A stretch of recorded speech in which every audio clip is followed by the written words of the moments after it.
अपनी बेटियों को ये 10 बातें ज़रूर सिखाइए। सीढ़ी पर इस वक्त मत चढ़ें जब आपके पीछे कोई मर्द भी सीढ़ी चढ़ रहा हो, बल्कि सीढ़ी के किसी एक ज़ाविये पर रुक जाए और इसके बाद चढ़ें। लिफ्ट पर किसी अजनबी मर्द की मौजूदगी में मत चढ़ें। इसके निकलने का इंतज़ार करें और बाद में चढ़ें। अपने चचा, मामू, खाला के बेटों से हाथ के साथ मुसाफा मत करो। अपने साथ गुफ्तगू करने वाले शख्स के साथ हमेशा मुनासिब फासला रखो। हमेशा किसी के साथ मामला करने की हद मुकर्रर करें, चाहे वो कितना ही करीबी क्यों ना हो, और अपने वक़ार का ख्याल रखें। सड़क पर अपने दोस्तों के साथ मजाक ना करें।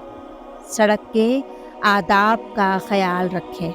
जब कोई मिलने आए तो उसे तवज्जो दे।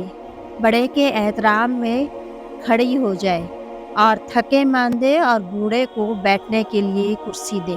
गली मोहल्ले के सभी मर्द बाप के सिवा अजनबी होते हैं, इसलिए इनसे बिला ज़रूरत बात नहीं करनी चाहिए, क्योंकि हरासा करने वाले ज़हनी मरीज़ होते हैं, चाहे वो रिश्तेदार ही क्यों न हो।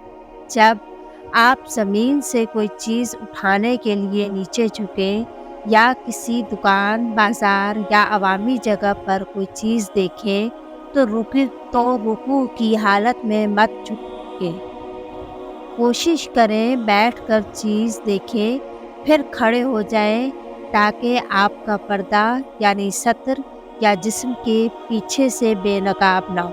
अपनी पूरी ज़िंदगी बस या टैक्सी में बुलंद आवाज़ से बातें मत। ये थी चंद बातें जो हमें तमाम माँओं को अपनी बेटियों को ज़रूर समझाना चाहिए।